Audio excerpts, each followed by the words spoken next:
On live. So I'm so excited to talk with you today, Jacqui. I'm excited. Yeah, this is going to be a lot of fun because I know you've probably got a ton of insights and perspectives and hacks and all sorts of things. I've been out of the administrative professional world, like literally, because I used to be an admin professional when I first started my career many moons ago. So I know how hard you work. I say that admin professionals kind of like almost like nurses in a way. It's like the unsung heroes of the business world and so far what you do. So I can't wait to sort of dive in and give people some insights on exactly what it is that you do. So I'm going to introduce you. Jacqui Prospero, did I pronounce that right? Yes. Okay, perfect. Yeah. You're an executive virtual assistant, the winner of the 2019 Canadian Administrative Professional of the Year. Your focus and specializations surround supporting professionals and organizations with administration, governance, communication, event, and project management. And here we go through the laundry list of all of your accolades and your academia. So you hold a Bachelor of Arts from York University, a special event management with honors, a healthcare management diploma, a conflict and alternative dispute resolution diploma, a Six Sigma Lean Yellow Belt certification, a leadership and administration certificate, and a certified administrative professional designation with specialization in organization management. So that's why you have CAPOM as your accreditations after your name. Correct. Yeah. And so, so as I said, and also in addition to that other award that you won of the 2019 Canadian Administrative Professional of the Year, you're recognized as the Canadian Administration Professional of the Year so I've already said that one. And you're a finalist for the 2019 Executive PA Awards for North America. So yay! 2019 was an exciting year before COVID arrived, of course, but 2019 was a very exciting year. Yeah, and I bet you, Jacqui, a lot of people don't even think about. I didn't even know there were awards. I didn't know there were admin professional awards. So I'm so glad to see somebody like yourself, not only winning, but having the courage to apply for it. Because I'm sure that a lot of admins probably don't even apply for the award because they don't even know that it's there. So. You're so right. Sometimes we as administrative professionals, we get in our own way. We're so used to being in the Wizard of Oz and the guy behind the curtain, right? Who's pulling the strings and making things happen. And we just make sure everything looks good on the outside and everything runs smoothly. And very rarely do we ever stick our head out of the curtain and kind of go, hey, look at me, right? I can do this. So yeah, every once in a while it takes someone else to kind of give you a little kick in the butt and say, you're good at what you do. I'm going to apply for this for you. I'm going to recommend you. I'm to do something nice for you, to help you recognize your value. Right. Yeah. It can be challenging sometimes, but every once in a while somebody comes along and pats you on the back and says, you're good. You can do this. 100%. And that's the reason why I started this whole sort of blog. I don't know if you call this a podcast or a little chat show. I don't even know what to call it yet. But this is why I started it, was because I recognize that so many of my clients, they are in their own way. And I will say over and over again, when you're inside the jar, you can't see the label. That's my favorite tagline. My favorite one. Yeah, because it's so true. And admin professionals, to your point, are the people that sort of are behind the scenes making the executives look amazing. And almost every executive I have ever met will say, thank God for my admin professional, because I couldn't do it without them. And it's so true, but they might not necessarily get the same, the same sort of, their name isn't sort of on the billboard the same way that the executives are. So Miss Amy Riddell is saying hello. So Amy is... that's probably how we met, was through Amy's events with the administrative professional conferences. So Amy is my hub. She has friends everywhere, and thank God for her, because I wouldn't have met you otherwise. So so today we're here to talk a little bit about organizational hacks, outsourcing, and really the value of what an admin, not just an admin professional, because I think some people have some kind of an idea what an admin professional does. Probably not as much. You do more than what people think you do. Always. And I think every admin is the same way. Yeah, so every admin is different. Not every admin does the same thing, and never mind the same way, but you know, it's such a diverse group of people when you look at the skill sets and the requirements in different industries and different jobs around the world. Yeah, and so what is a big misconception about either admin, not just admin professionals, but like virtual admin professionals, all those kinds of things? I'm sure that there's a lot of misconceptions about what it is that you do. So probably the biggest misconception for of virtual assistants is you don't have to be in the same time zone, in the same country, in the same province, state, city, region to do what I do for the people that I work for. My primary client right now is for a large technology company, and he is positioned in California, just outside San Francisco.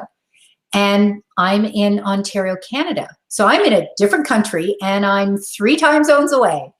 And for us, it works. It works really well for us. I have clients that are in Ottawa, Ontario, and are in Stratford, Ontario. I've had clients in New York, in the UK. And it's all about what can you do that fits their need. And in my case, I'm flexible with hours based on my personal living accommodations and what I'm doing in my own life. And you're not doing it all the time. You know, some of my clients come and go. One of my clients gave me one of the biggest compliments. And I worked for her for about 9 months. And she was an Ottawa-based client. And I started working about 35 hours a week. And then it got down to the point where I was only doing about 2 hours a week worth of work. And we sat down and said, so you know what?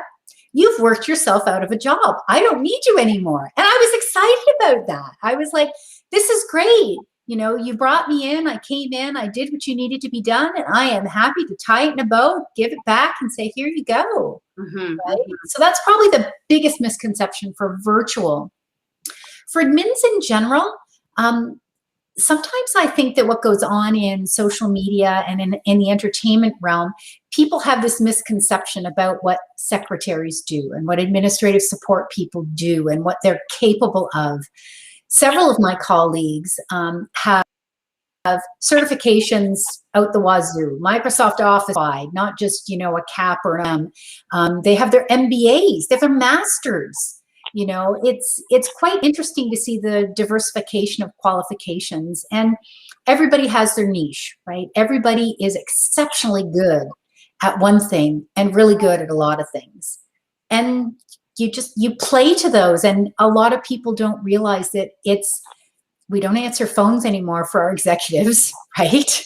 I'm still booking calendar appointments. It's just all done electronically. And now it's even easier because we're using programs to help us with scheduling. But at my level, it's not just about adding another appointment to the calendar to keep an executive busy or a client occupied. It's about being strategic about it. You know, is this person traveling? Is there downtime? Will they take phone calls while they're driving? Do they want peaceful, quiet time at the airport before a flight? You know, things like that. Those are all those little things that, do I want to do this? And does the person I'm supporting want me to do it too? So there's a lot of nuanced things that you're doing that people don't, that again, to that misconception is that, you know, that the madman's secretary is certainly the days gone by of those days. And it's interesting that you say that because a friend of mine, also named Jacqui, sent me a post this morning, and the post for the job posting that was on LinkedIn was for a chief of staff.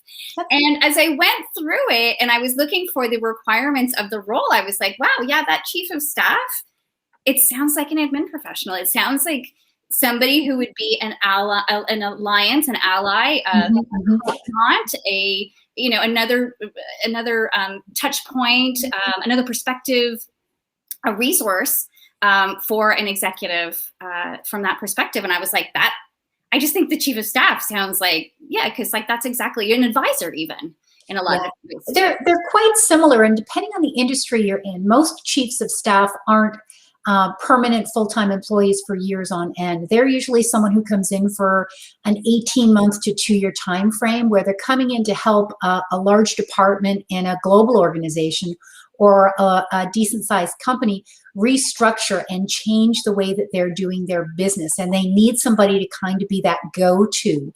That person is, of course, excessively detail-oriented, but they're usually not managing the executive's calendar or managing their executive's email, right? They're more about dealing with all the people the executive deals with and helping them work around through the changes that are coming, whether it's structural or organizational, or they're, wanting to change their culture or something. It's usually a limited time frame.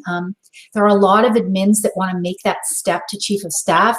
Chief among them is because it's a huge pay grade difference compared to what many administrative professionals make, but it is definitely a niche skill set.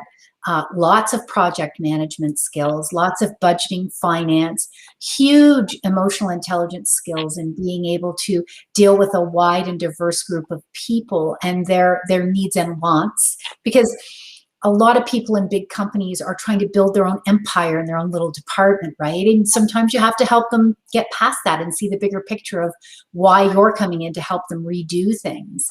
So it's a really interesting role. Lucy Brazier from Executive Secretary Magazine talked to me about it a few years ago, and she gave a presentation and she said, about a third of admin professionals at the C-level, supporting C-level executives, can make that step, but they all need some help in getting there. And part of that is having someone who can champion them and help them and even mentor them to make that leap, because it is a big change from you're working with a primary executive and you're basically running that person's business life to helping a larger, broader group of people understand the bigger picture and connect the pieces and try your best to not get too into the weeds, but to stay high level enough that you can help bring people together for that big conversation. Oh, thanks for that. Thanks for that delineation, because the idea is a little more strategic, I guess, with the chief of staff. Mm-hmm. And while administrative professionals do absolutely do strategic work, it's on a different, it's in a different perspective for sure. Absolutely. And with one of my clients, I work very closely with the chief of staff they have right now, because the department has gone through a huge organizational change, 1,600 people spread around the world, and hiring new people at the vice president and higher level, reporting into the C-level executive, and restructuring all those people. You need an extra set of hands and an extra set of eyes to keep all those projects moving forward on timelines. And the chief of staff is definitely that. That's cool. Okay, thanks for that, because that does certainly help reframe in my brain the difference between the two. For me, as like somebody who I have been admin professional, it wasn't my wheelhouse because, quite frankly, I'm not as organized as one. One really has to love organization, and my organization is sort of a mishmash. It's not really very linear. Which is I love online, and so. But I also, as a chief cook and bottle washer, for my own company, how would someone be able to start to delegate to a virtual admin professional? How could somebody like myself go, okay, so I can hand some of this stuff over when I've been doing it all myself? A lot of it comes down to trust and comfort. Even if you're working full-time for someone, your relationship with that primary person you're supporting is all about trust. And it goes both ways. And especially when it comes to being a VA with clients, you need to build that trust, because you're getting passwords and access to LinkedIn profiles and social media accounts. Are you helping them manage email? Are you booking travel for them? Any number of things a VA can help someone like you. It's a matter of, what do I do that I, A, don't enjoy, or B, is not worth my time? I quite often say to C-level executives, we pay you X number of dollars an hour at your level, and we pay me Y number of dollars at my level. It is more cost efficient to pay me to do your expenses than it is to pay you to do your expenses. And some of them are they're like, I don't know if I want to, give up, credit card access and, receipts and, all these things. It's like, really? We're going to waste, either your own company's money or another company's money paying you how many hours every week or 2 weeks to do your own expenses when you could pay me? And so that's part of that trust thing, right? You have to trust someone that you're going to give them your online credit card access information, or you're going to give them access to the company's portal for expense payment processing, and they'll go in and do everything for you. And it really is a trust. It really is a trust thing. Yeah, and I think sometimes it's a trust within myself. Can I allow someone else to take over that? Because I have a bookkeeper now because I don't want to do that. Not organized. And in the big scheme of things, you didn't go to school to be a bookkeeper. Yes, exactly. Right? Like I kind of look at it like doctors. Doctors went to school to be a doctor, not to be bookkeepers. So they hire bookkeepers to do that they don't know how to do, right? It's not their profession. Right. Yes, absolutely. And so, yeah, so it's just a reframe in my brain insofar as like I need to like stop thinking about, but if I give up control of this, but you're saying it frees up time for me to do the things that I'm really good at, as opposed to sort of fiddling in the weeds of I'm going to save a little bit of money here. I'm actually not saving any money at all, because all that money in time, because it's a time or money balance. Like the time that I'm spending is money that I'm not making too. So, and you're probably not paying that bookkeeper the same hourly wage you would pay yourself for the job that you're doing. Right. Yeah. So there is a return on the investment there. Yeah. So even for like entrepreneurs, small business owners, that kind of thing, and then probably small business owners that maybe even have a small team, it's more efficient for them to actually outsource that. And so that's kind of from a virtual perspective, because you're not working, you're self-employed, then other people can sort of have you like a little piece here, and that's what you're sort of doing, right? It's not that, somebody doesn't have to employ you full time. They can just have you on a per project basis or an ongoing basis. Yeah, exactly. And so tell me some of the things that you do. We've had this discussion before. So you do social media management in addition to all sorts of other things. What other kind of things do you do? So on the administrative side of things, I do a lot of strategic calendaring, inbox management, lots of admin type work, expenses, logistics, stuff like that. I also do a lot of governance work for different organizations, and that's a lot of ad hoc work because it's working with associations and agencies who need someone who is proficient at minute taking in order to meet their bylaw requirements. I also help governance organizations write bylaws and procedures for their boards. And so it's in AGMs and things like that. So that kind of is the governance side of things. And then communication side, social media management, helping people like you run events like this, right? If you need an extra set of hands to manage people coming in and going out, or you're doing things with breakout rooms and Zooms, that's me. I'm on the back end doing that. Like yeah, totally. And especially with the social media, some of my clients, they give me all the content and they just need me to schedule it in the scheduler, post it live so that we get a better return on the algorithm investment with the different social media platforms. But some of them are like, you know what? I think you know my voice and you know what I'm looking for. Can you do that for me? Absolutely. Absolutely. I can take that on. I can do the research and spend the time getting to know my client's voice and their tone. And then, yeah, here's a list of things I want to do next week. And, if they're okay with everything, a couple weeks later, they're like, don't even send it to me. Just do it. Unless you question yourself about, I don't think this is Leslie's voice, then I'll ask, right? You can always say no. Otherwise, just plod along managing the social media. The other thing that I do is I do a lot of project management and event management. And projects can be very small or very large. And event management is, something as small as the local Humane Society's annual general meeting. Something as small as that, built up to a global corporation who is, traded on the public stock exchange, and they are having an AGM. And I'm not the only one involved, but I'm part of that project. So it can be interesting. That's for sure. And it can be intimidating. I remember back in the days when the first time I had to take minutes, I didn't know what, I was kind of a kid and I didn't know what to write down. Oh. Key points. How do I extrapolate this? How do I not look like an idiot from like, there's so much information that is being bantered around. How do I make sure that I distill that down into something that everybody makes sure they have all the takeaways? And so it's not just, and there's your phone ringing. Someone's calling to hire you. Yeah, so that was like really intimidating for me, was to sort of take minutes and go like, was this what you were looking for? I don't even know. So having somebody with your experience from that perspective is really, really important, because you don't want to just bring in somebody who goes, I have no idea what the key points are here and how to make sure this is formatted properly and so forth. I thank my mom all the time because she made me take 4 years of coaching in high people. Oh, totally. Yeah, absolutely. Yeah. You know, it's one of those things where you just have to, when it comes to minute taking, part of it is much like working with an executive. You have to get to know their tone and their voice, right? And so you need to do that with the association too. You need to get to know their tone and their voice.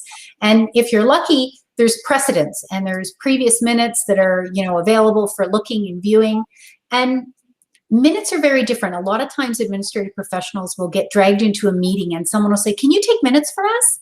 When in reality, they don't want you to take minutes. They want you to create a summary of the meeting and qualify and quantify some action items with deadlines and responsibilities, which is very different from being at the board table and sitting, in the corner there, anxiously typing away on minutes that are a formal requirement based on bylaws from a legal precedence that you must have information kept that you had this meeting and this was the discussion. But like you said, it's not a Leslie said this, Jacqui said that. It's about what was the general conversation and what was the motion put forward, who firsted, who seconded, was it carried, was there further discussion amendments? They can be very, very formal. Especially if you have a large organization dealing with Robert's Rules of Order. And they could be a little bit more casual if you're using King and Kerr, which is used for smaller boards that are like 15 people or less. So a little less formality to them. A lot of it does come down to who's the recording secretary for the board. If the recording secretary wants them to be a little bit more casual, but still have all the stuff that is required by law, go for it. That's what they want. I'm just the person taking the information down. Yeah, well, that sounds so complicated. It just like for somebody, like I don't know half the terms that you're talking about, like the different board governance, this and this. So it is great to have somebody who has your specialization, that really understands all the nuances of that, and not just bringing somebody in who can type really fast. So, so how did you get involved in your career in the first place? What made you decide to go this route? As luck would have it, and I think this is common for a lot of people, you go to university thinking you're going to go off and do X, and 2 years in, you realize you're not going to go that way, and you change and you go Y. Mine's kind of similar to that. My first year at York University, I was actually working towards my BA, but also my B.Ed, so getting my education degree at the same time, so that after 4 years, I would already have my teacher certification, go off and teach. That was my goal. I was wanting to teach geography and physical education. After the first year of university, I was living at home. My parents left town. They moved out of town, out of Toronto, and said, "Are you coming?" And I was like, "No, I kind of like being here." And so I started living on my own. And as luck would have it, paying rent became a little bit higher of a priority than actually making my commitments at school. So I went from being full-time to part-time, which meant I couldn't keep doing my B.Ed part of my education. So I ended up flipping to being a part-time university student. It did take me 7 years to get my first BA, and it is one of the most expensive pieces of paper I own. But when I graduated, I can say that I didn't owe anybody any money for my education, but I owed a lot of people money on credit cards and stuff like that. But I didn't owe any money for my education. So that was a huge bit. But at that time, it meant that I had all these other part-time jobs. I worked in the hospitality industry at the front desk of a hotel, and then I did overnight clerking at that same hotel. I taught gymnastics. I worked in hospitality in the bar industry, bartending. And so I had a number of different areas. And one of those was, being at the hotel, I got to see what goes on behind the scenes and what went on in reservations and the front desk office. And I thought, this is a lot of organization and a lot of detail-oriented stuff. And I was good at it. So as life went on, the next thing you know, I found myself being an administrative professional in a small office in Mississauga, and the rest is history.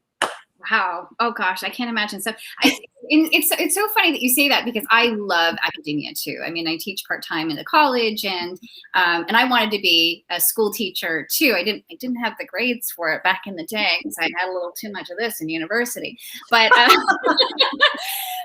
but now that I do, and I love academia, so it's like a part of me is like, oh, 7 years in university, and then the other part of me is like, as a lifelong learner, I'd be like, 7 years in university is kind of like, oh, that's kind of cool, because as you know, as we get older, we actually appreciate the education that, now that, the older that I get, the more I want to learn, as opposed to being forced to learn. Now I'm doing it on my own time. So, but you've got so many different accreditations, so you must be a lifelong learner too. But you must. I am. I'm a huge proponent of career growth and development and stretching. The old saying is that if you're not uncomfortable, you're not learning. Right? You have to be uncomfortable for growth, especially in learning. So I like to be challenged. As a virtual assistant, I've come across clients who are like, oh, so do you know how to use, and I'll toss out, a software, Asana, or, for project management. And when I first started, I was like, oh, well, I'm not particularly adept at it, but give me 24 hours. Let me get back to you. Right? Because I found in my first 6 months as a VA, I was like, look at all this new software and all these great things. And I learned so much my first year by dealing with clients who were like, do you know how to use this? And I was like, I don't, but give me a couple days and let me come back to you and show you how good I am. Right? So it was a great learning opportunity, and still is, like you said, it's reading the Harvard Business Review, it's reading books, it's being on LinkedIn, it's being involved in keeping up with what's going on in not just North America, but around the world in a variety of industries. And that thirst for knowledge and education, right? I like you, I gotta learn. Yeah, but it sounds to me, Jacqui, that you fully know that you are capable of doing whatever it is out there. And so many people, this is one of the other reason why I sort of started this chat, was because so many people hold themselves back. I can't, I don't know if I could, I don't know how to use this, I'm afraid of, and you're just like, give me you're like eager to tackle it. It sounds to me like you're like, there's no in your vocabulary. They're like, can you do this? And you're like, yep. I try hard not to say no, but at the same time, like we said, like it's about moving forward. And especially when it comes to your career, if things aren't changing, and life in general, if nothing changes, nothing changes. So if you choose to not take that course, read that book, have that hard conversation, the things that you aren't happy with will never change, right? It's like never asking your parents for an extra half hour on your curfew as a kid, right? If you don't ask, the answer is always no.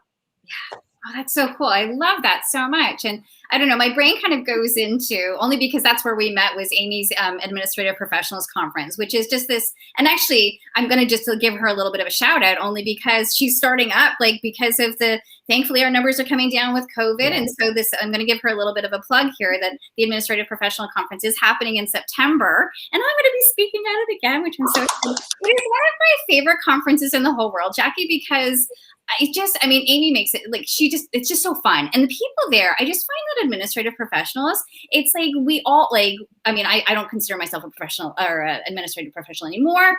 But I think I'm still a part of the club. I've been Once an admin, always an admin, really. It's like so much fun. It is so much fun at conference. It just seems like everybody wants to elevate each other up. That just the mindset and the environment, the people there, everybody's there to help each other. And I think it's just all a whole bunch. It's a huge room of people pleasers that are all so excited to get out and meet other people pleasers too.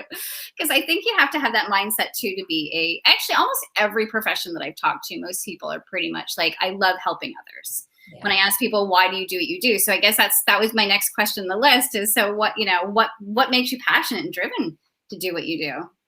It is that helping others, and it's wanting to get that fulfillment from helping others. And like we said at the beginning, many admins are behind the curtain, pulling the strings and just making everything look great. And so sometimes it's I don't know, it's nice to have that opportunity to kind of be like, hey, I really am good at what I do, and I really am good at this one thing, or good for another thing. And it's knowing that and having others help you see that too. Going to conferences, meeting people, networking. People often say, so how do you find your first client as a virtual assistant? And I said, well, it was pretty easy for me. I said, I have a decent network of a variety of contacts on LinkedIn. And when I decided I was going to be a VA, I started talking about it a year before I actually did it. And that gave me the time to build relationships with people And when I was ready, I had 3 people going, so are you really going to do it? Are you really going to do it? Yeah, sign me up. Sign me up. Can I get you a couple hours a week? And I was like, really? Really, me? Like, so it was a process of getting to, but if you don't talk about it, it's never going to happen. Yeah. Oh, absolutely. And just putting one step in front of the other, like one foot in front of the other. And I think most of us do sell ourselves short, that we think that we can't for whatever reason. For whatever reason, I can't do that, or I won't be able to do that. And it's really, of course you can. Having a 14-year-old boy, that's my whole, I'm just like that mom who's like, of course you can do this. And now, sadly, he's mirroring these things back to me when I have these when I have these like limiting beliefs of myself. He'll be like, well, Mom, you're always telling me that I can do anything. So of course you can do it. I'm like, well, here's when the student becomes the teacher. I'm hopeful that's refreshing, right? It is. That you've brought your son up to a certain stage and age where he recognizes that you can benefit from this good, self-talk too, and gives it back to you. That must be so refreshing and so rewarding. I just keep thinking, I don't realize that he's talking back to me in the same language that I'm talking to him in. I just think he's a wise old sage at the age of 14. I'm like, wow, you're really smart for 14. Not realizing that he's just mirroring back the same information that I've been saying to him. So, but it's all a work in progress. And so we're all a work in progress. We're progress. Yeah, that's we're all just continuing on this journey to success. And I think, you and I, and this is sort of pivoting into even your non-working stuff, which is your motocross. So you must just love, you must be an adrenaline junkie. You just love, like, you're a motocross sport lover, right? Isn't that's so? Motorsports in general. I think it all started when I was young. My dad, back in the day, used to work for Goodyear Canada, and as a family, we used to go out to the stock car races at Cayuga Raceway. So I was always interested in cars and speed, even as a kid. And my dad used to fix up old cars back in the day, and so I learned the difference between a Phillips and a Robertson head, and stuff like that. But it happened when I was in my teens, and I met a young gentleman. We were in our late teens, and he rode a motorcycle, and we started dating, and he took me out, and it was like, oh my God, I'm in love. And it wasn't the guy who was driving, it was being on the motorcycle. I was like, oh my God. And lovely guy, the whole 9 yards. But moved on in life, and a couple years later, when my family left the Toronto area, I didn't have transportation. And yes, Toronto transportation is very good, but I worked 3 to 5 jobs depending on what time of year it was, and overnights, and then getting out to school up at York University. And transit back then wasn't quite as good as it is now. So York's not easy to get to. No, it's not. I couldn't afford a car. So I got my dad to co-sign a loan so that I could get a motorcycle. And of course, my dad, God love my father, he was like, my daughter wants a bike. Yes, he was so excited, right? And then, my mom and my stepmother were like, tell me this is a phase. When's it over? She's not really going to do this, is she? I'd be dying. I'd be like, oh my God. I really did it. It's been over 30 years of street riding now. And I still ride, I guess you'd call it a sport bike. It is 17 years old, but it's still a sport bike. I don't get as much time on the street as I want, but it's still there for me. But then about 17 years ago, when I moved out of Toronto to Belleville, I'd been coming out to this area to go to Shannonville Motorsports Park, which is about 15 kilometers from where I live, to be involved with motorcycle racing. And I had a friend who was racing, and he dragged me at the time. I was still in Toronto, and he's like, so you want to come to the racetrack on the weekend? I was like, yeah.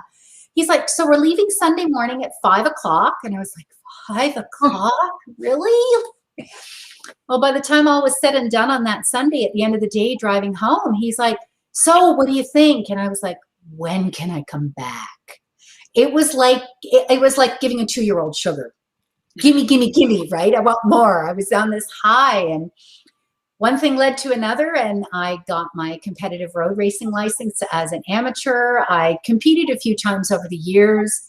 In the process, met my significant other who's involved with motorcycle racing, among other things, and started helping out at the organizational level. And so now, 17 years later, I participate with 3 different racing organizations this year: the Canadian Superbike Series, the Vintage Road Racing Association, and the Pro 6 GP Road Race Series. And I do everything from online registration, in-person registration, timing and scoring. And I also do what's called pre and post tech support. And that has nothing to do with computers, if you can believe it. It's actually teching the motorcycles prior to them racing and then after they're racing. Do they have the right, air filter involved? Are the stickers in the right place? Does it pass the dyno jet test and has enough horsepower but not too much? Does it meet the weight category? Things like that. So they're totally interesting. And yeah, the income doesn't help me pay my mortgage, but in the big scheme of things, I come away from a 12-hour day outside at the racetrack with the biggest smile on my face. Yeah. It's totally energizing. If I could actually make a living just doing that, that's probably what I would do. I'm doing sort of working in that industry specifically. Yeah. Like I've had some talks with a few different companies. I mean, yes, it would be great to work for a motorcycle manufacturer, whether that be Kawasaki or Honda or Harley Davidson, for goodness sakes. Mm-hmm. But there's so many niche companies and industries that are attached to the motorcycle community, whether it be, certain companies that just make exhaust systems, or certain companies just focus on shocks or windscreens and, bodywork and things. Like, it's amazing when you finally get into an industry to realize all these other pieces that are attached to it. So it's pretty amazing. But for me right now, I'm hopeful with COVID, lifting. We're on schedule for actual competitive racing in 2 weeks up at Kawabogie Motorsports Park for the Canadian Superbike Series first round for this year. And I'll be looking after their timing and scoring. Oh, that's awesome. Yeah. So anything outdoors, we certainly feel a lot more comfortable with that for sure. Yeah. I love that you have this passion towards it. And I wonder, sort of in a way, like your sense of adventure and your like the adrenaline junkie in you is kind of the same thing you bring to the admin professional world. Insofar as I don't know how to use it. I don't know how to do this yet. And I'm going to figure it out. It's kind of like that adrenaline junkie part of you too. And I know, and I know event management, which is a part of what you do as well, that producing. And I know from Amy's role, it's like, I mean, it's just, I couldn't do what Amy does. I couldn't do the admin. Yeah. I had in a former life, my very first foray into entrepreneurship, I had a little bit of an event management company. It was I wasn't going to get into it. It was like, I called it diaper disco. And I used to rent out a nightclub out in Durham region and turn it into a daytime disco for kids under the age of 12 and their parents. It was like wow. Yeah. And I realized how much work it is to go into event management. I white knuckled it the entire time. I love like adrenaline. I love adrenaline to a certain extent, but I didn't love it from an event management standpoint. Yeah. Like, so many moving parts, and just it didn't infuse me. It actually made me go, oh, this is terrifying. There's a difference between good pressure to achieve the success and get to that next level versus the, oh my God, what am I doing? I don't like any of this. And my son was only little at the time. And I remember being like, Mommy, this is too loud. Like, the music was too loud. And I was like, what am I doing here? I thought he was going to have fun. This was going to be. So anyway, he hated all of it. So that didn't last very long, but it got me sort of involved in being an entrepreneur and being self-employed. And actually it was really because of that event that I started into Punch Media, because I was able to get 350 people out to those events on a shoestring. Like, it was not, I had no money. I was just sort of doing this on the fly. And not only did I find out about the entrepreneurship program that I ended up starting Punch Media with, but realizing the power of social media and to gather people together. And that was in 2008, I think. Wow. 2008. How times have changed. I know. It was only Facebook and Twitter back then too, to get people together. And now it's like, gosh, when I teach social media, it was the top 2, then it was the top 5. And so you, as a part of one of your roles, is that you're managing these social media accounts for organizations. Does it get to be overwhelmed? Because I don't even do this anymore, because it's too overwhelming for me to manage. Like, how do you stay on top of all these different channels? Are you staying on top of all the different channels? You know, I'll admit I don't stay on top of all the channels. I stay on top of the channels that my clients need at that time. So about 2 years ago, I started with supporting a world famous trainer, speaker, author. You know, when I first started, it was like, okay, so where is your audience? And she was like, you know what? The majority of my audience is on LinkedIn, is on Facebook, Twitter, and Instagram. And I'm like, okay, so let's figure out what we need to do to cross post and get those, you know, those posts to be the most interactive and garner the most bang for your buck, as it were. But, you know, I haven't had a client yet who's like, oh, I live on TikTok. And I'm like, okay, well then I know how it works. I know how to use it. I don't need to be this proficient at it because I don't have someone who's using it just yet. I have a couple of other clients who are like, you know, it's all about LinkedIn. I don't want to do Facebook. It's too social. I want to stay on the professional networking site, and this is what I'm looking for. Okay, so let's figure out how to get you, you know, your best return on the investment with me and make it work for you. Yeah, which is 100%. So you're part marketer. You're strategist, marketer, event planner. Like, how many hats does Jacqui wear? There are a lot of hats, and at times we, as admins, we juggle a lot of balls, but yeah, we wear a lot of different hats. And social media right now is a big one because there are so many different platforms where you can be proficient at, and sometimes it's proficient at posting to garner the most likes and the most shares and the most involved content. And then the other is research for that posting is a completely different thing because somebody has to find all this stuff, right? Like you don't just start a business and all of a sudden they give you a little suitcase and so here's all the stuff you're going to post on social media your first year, right? Somebody has to actually find that and vet it, right? Is it true? Is it good? Is the source quoted accurate? Is it real?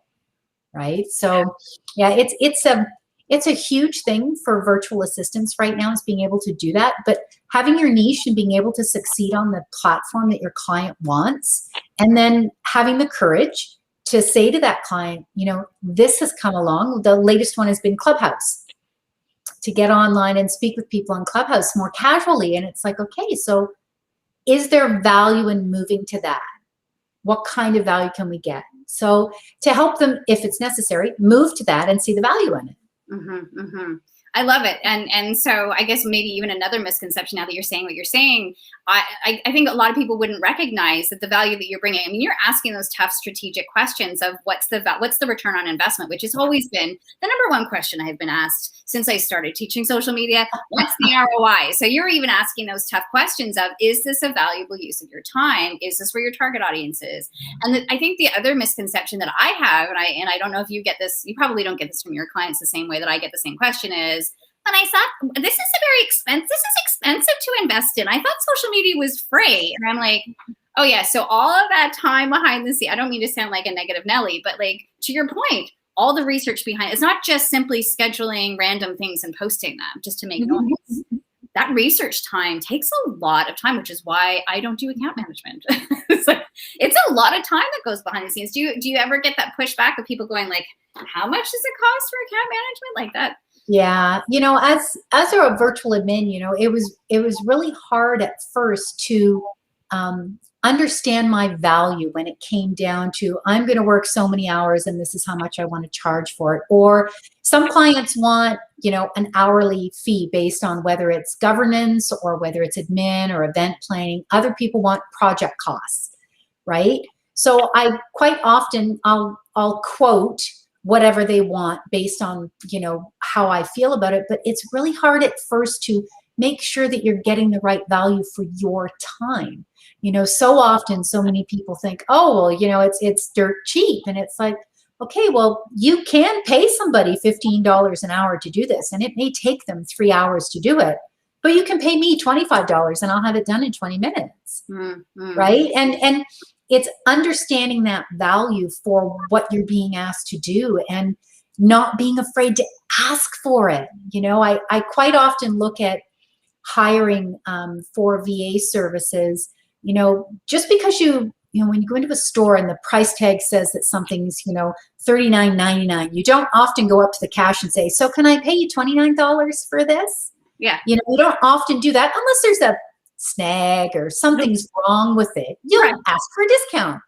But when you're your own sole proprietor and you're running a business, you really do negotiate. When you put out, a request for proposal and people come back with options for you and quotes, there's nothing wrong with going back to the person you think will be great for it and saying, you know what, this is just outside my budget.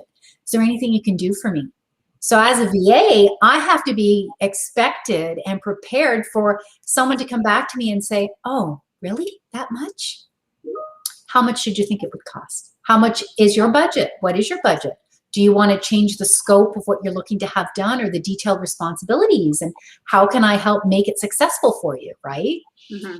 So, and that's probably like the hardest thing is the money side of things. Because like you said, everybody figures social media is free, right? Well, okay, the platforms can be free depending on how you use them, but somebody's got to figure out what to post, right? Yeah, 100%. As Steve Jones posted in there, people aren't necessarily seeing that fee as an investment, that's absolutely true. And I had the same thing as I was talking a few weeks ago with a friend of mine who used to create wedding invitations. And I remember having that misconception of thinking like, well, how much are wedding invitations? Like, this is they're very expensive. Very expensive. And then like Laura had to sit down with me and she was like, well, first of all, I have X number of years experience as a designer. Number two, I also, I'm creating this from scratch and the amount of time that it takes and the paper costs. And when you start to ladder all those things up and add them up, you're like, oh yeah, I never really realized it. We just have this mindset like, oh, shouldn't it be like a few dollars? Isn't social media free? Shouldn't I just be able to throw $100 at somebody and make sure that all this magic is going to happen? It just doesn't happen that way. There's just a lot of things that go behind the scenes. The same thing with photographers.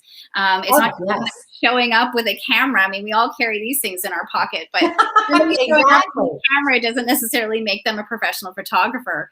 And the time that goes into, like whether they're just moving the lighting around, all these little different nuanced things. Again, most of the time it's unseen stuff because people like yourself make it look so easy that they think, well, isn't it just easy to do this, right? Yeah. So there's a lot more to it, and I just love that you had this like strategic approach to all of it. It isn't just simply you just plugging and playing.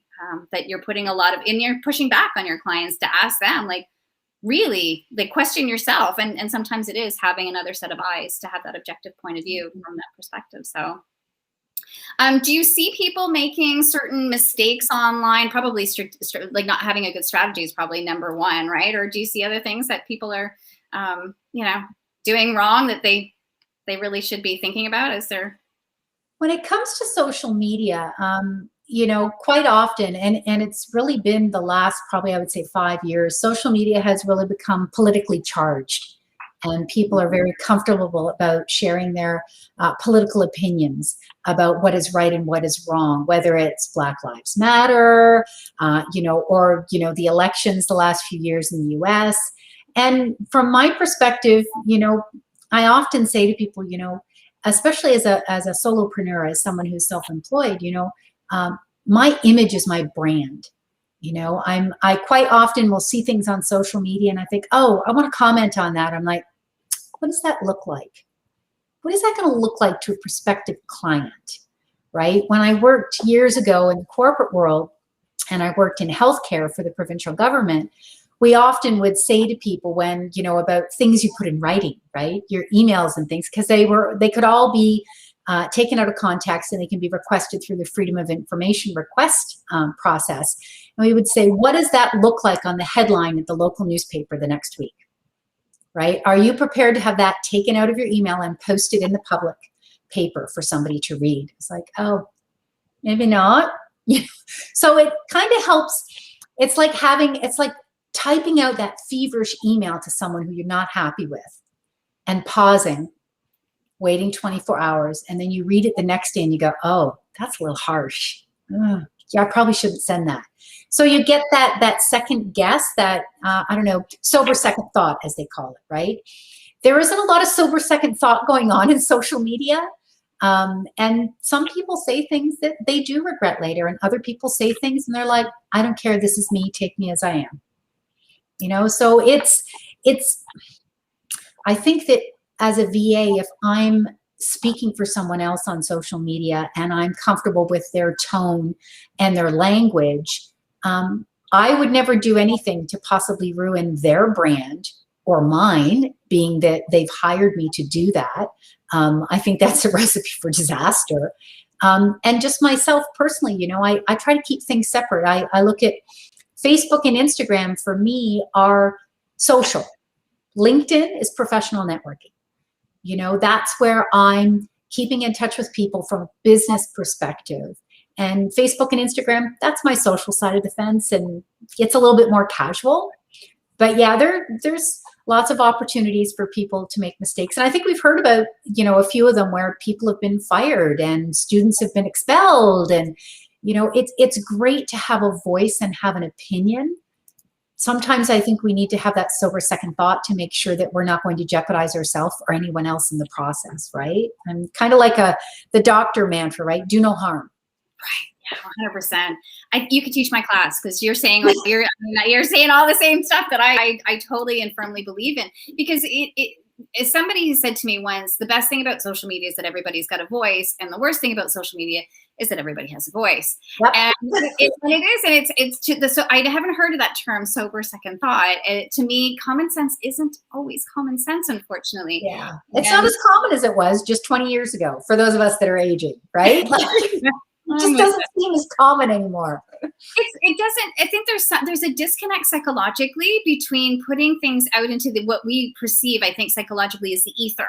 Like if I just rant about something online, it really, it's getting off of my chest and putting it out there, but not realizing the consequences of how the other person is going to see that. And I have a client recently who had that same sort of situation, insofar as I created a social media policy for them and a crisis management plan for them.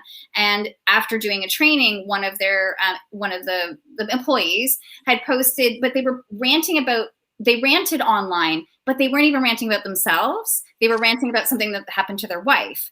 And so, but in the context of what it looked like he was ranting about something that was going on. And right. The marketing manager had to call, or marketing director had to call and say, like, what is this about? Are you guys upset? Like, are you upset with the company? Like, oh, no, this isn't but think about the context of how other people are perceiving this. And the same thing, like posting things like, cartoon pictures up on LinkedIn, and they're not in the right context, and posting things about, I don't know. To me, I'm a bit of a purist too. I think keep things professional on LinkedIn and see. Yeah, like I'm all for the cat mimes and the cartoons on Facebook and Instagram. Yeah. And I really don't want to see those on LinkedIn. Like I'm okay with some happy birthday stuff and, anniversaries and things like that, for work anniversaries and stuff, or new jobs and things, and people get excited. But social media has changed a lot in the last 10 years in particular. And it's become very apparent that it's not just the words, but it's the images that you use. And it's a well-known fact that an image garners more attention than the words do that are attached to it. So choosing the image word context of picking a picture for the background and then overlaying it with text garners you more attention than just the text itself. What gets you even more attention is a quick, less than 30-second video that does exactly the same thing, right? Because people are into that. What can I instantaneously get that gives me information so that I can move on to the next thing? Reading a screen full of information, nobody does that anymore, right? If you open an email even, and it fills your whole 24-inch screen, you start reading it and you go, okay, yeah, close, mark unread. I'll read that later. Because it's just like, no, next. And our brains actually, our attention span is less than a goldfish now. Like the human attention span is less than 9 seconds, which is horrifying. And we're having to parse down, even education needs to be parsed down into 5-10 minute increments, because 20 minutes is too long for people, which is, especially during the pandemic, I think almost all of us have been sort of faced with the same thing. It's like, I know I want to learn, I want to go on and I want to learn something. I don't have the bandwidth or the energy for that right now. And it's just getting tougher and tougher to keep people entertained, engaged.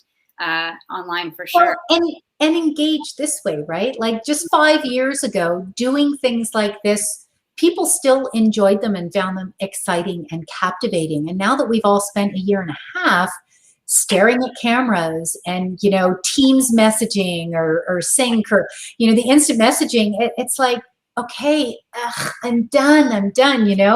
My stepmother's family does trivia every 2 weeks on a Thursday evening as a family. Wait for the younger kids to go to bed and the adults get on and we do a Zoom, we do family trivia.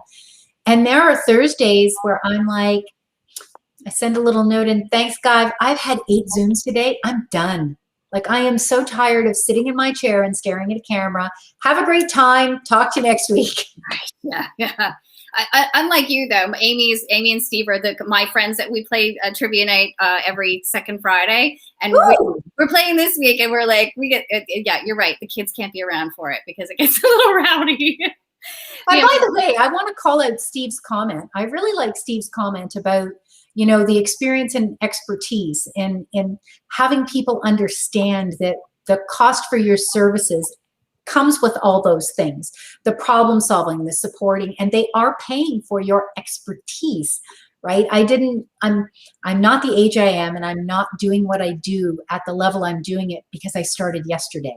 I'm doing it because I have years of experience and, have my certificates and my credentials to say to people, yes, this is really what I do for a living. It's not a job. I'm not going to go off and change careers next week. This is what I do. So yeah, bang on, Steve. 100%. And sometimes that is exactly what I have to mirror back. And it's the one thing that I've learned, because I've been, in my own business too for 10 years, is that when people sort of challenge me on like, oh, you charge that? And the same, to your point, I go, yeah, I've had 20 plus years in sales and marketing experience. I've, and sometimes it's almost just even me saying it to myself, not just saying it to them, because sometimes if it is a price thing, they can find someone else that is going to fit within the bandwidth of whatever their price is. But I'm better. I'm still working on it. I'm better at owning value. I think we all work on that one. I think that's probably one of the hugest things for people is being able to recognize their value and feel comfortable to say, yes, I do charge $50 an hour for that, plus expenses, right? Like to be able to have that confidence and that comfort level. And also if you're negotiating with someone, what your bottom threshold is, when the point is going to be, what, I'm terribly sorry, but I can't do that for you at that level and still pay my mortgage next week. Yeah. We all have bills to pay. Absolutely. Right? Yeah. Yeah, and it is that point of knowing the value of the years of experience and how long it's going to take you to do that project as well. Because people, to like the same thing about creating social media campaigns, my writing of the LinkedIn profiles takes X number of hours to actually do it, to fulfill it. It's not just sort of like, oh, we had this conversation and then I just bang it out. It's just like it takes hours of research, and anyway, so I don't need to go down that rabbit hole. But but no, you're totally right. People get scared by price tags sometimes, but it's like that for big companies too. Big companies put out requests for proposals or requests for services, and companies bid on them based on what it's going to cost them to provide that service or product or end state. And there's always a negotiation process where the scope changes and requirements.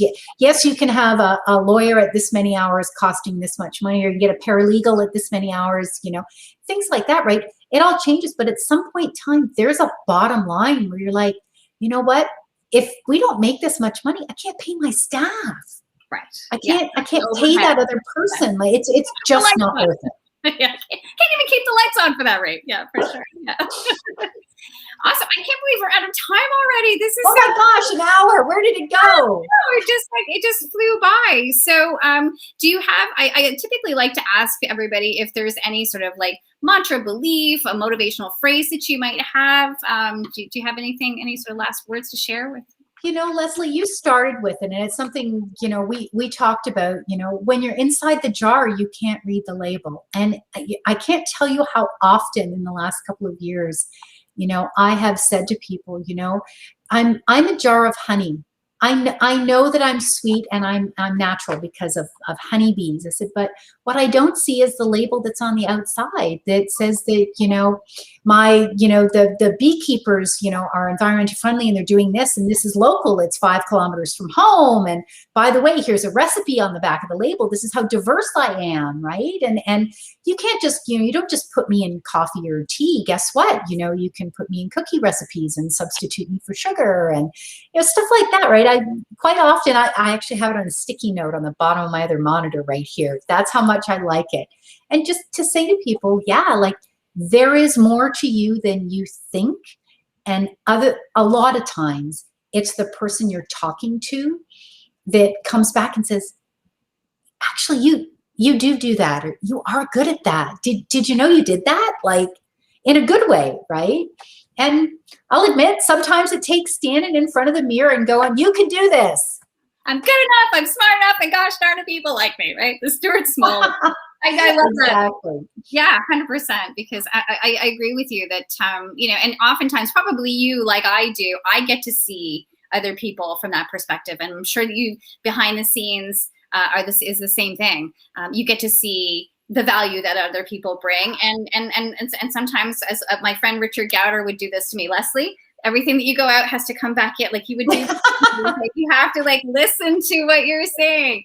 So I love that you, all the, like, it just, to me, you exude somebody who really knows your value. I love that you own your value and that you know the value that you're bringing to the table. And so how can people get a hold of you? How can people reach you if they want more information about what you do? So LinkedIn is usually the best way. My website's been on hold for a couple of months. My clients have got me really busy. I've had to kind of not finish the website. And it's just the final touches, right? Making sure the fonts are all consistent and the colors and all that. So I'm hopeful to get that done. But for me, it's on LinkedIn. Just look me up on LinkedIn and you can find me. If you want to connect on social media for, motorcycle racing stuff, I spend a lot of time on social media talking about that. But yeah, my LinkedIn account has my email address so people can get to me. And I've had quite a bit of interest the last couple of months from potential clients reaching out, mostly through referrals. And I'm full. But even though I'm full, it's not a no, I can't help you. I'm really sorry about that. So I don't have the bandwidth, but how can I help you? So let's talk about what your requirements are and what you might need. And maybe I can share a post in some of the LinkedIn groups I'm in for administrative professionals. And I can, you can share it on LinkedIn from your own business and then let me share it with another comment to help drive interest in helping somebody else get a job. Yeah. Right? Like I'm happy that I have the success I'm having, but I'm happiest when I'm helping others find that success and achievement too, right? Whether it's finding the right admin support for the client or finding the right job for the admin to get into a company, right?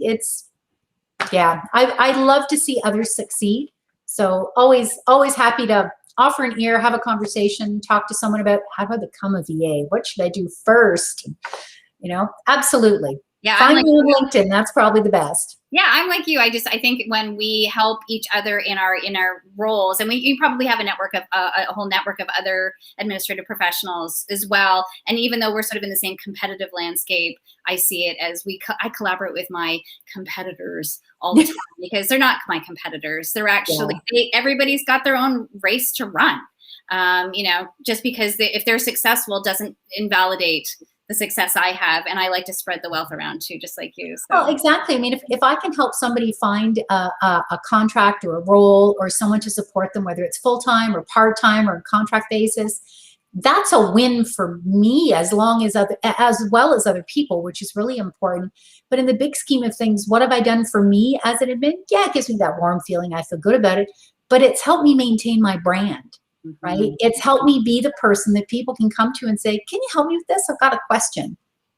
It's, I don't know, just keep paying it forward. Just keep paying it forward. I guess I had that capability. People did that for me in the past. So all I can do is keep doing it. I love it. So have so much fun in your race in the night, or the race. I don't know how to describe it, but have fun. I'll be at a racetrack. There'll be lots of, racing fuel and rubber and tires and just, hopefully it won't be quite so hot in Ontario, but yeah, I'm excited to be around a really great group of enthusiastic people with the Canadian Superbike Racing Series. And, I will have 2 shots by then, and I'm going to hug anybody that wants it. That'll be this is the year of the hugs, I think, for sure. I think everybody's excited to get back to that. So awesome. Thank you again, Jacqui, for just taking the time to chat with me today. It's been enlightening. I've learned a lot more. And even though you and I've known each other for a while and I thought I knew a lot about what you did, I now know so much more. So, if anybody's watching the post video of this, please let us know your greatest takeaway, the biggest aha. Of course, feel free to reach out to Jacqui for any kind of questions you have. And I guess we'll just catch people next time. And again, thanks so much, Jacqui. And thank you, Leslie. It's been great. It's so nice to connect with people this way and have these kind of conversations that, like you said, let's pay it forward and help somebody else. Yeah, I love it. It's great. Thank you so much. And the whole admin profession, I just bring it a circle back to Amy and that conference and getting everybody and laddering everybody up. So awesome. Absolutely. Okay. Thanks so much. Have a great day. Okay. Bye for now.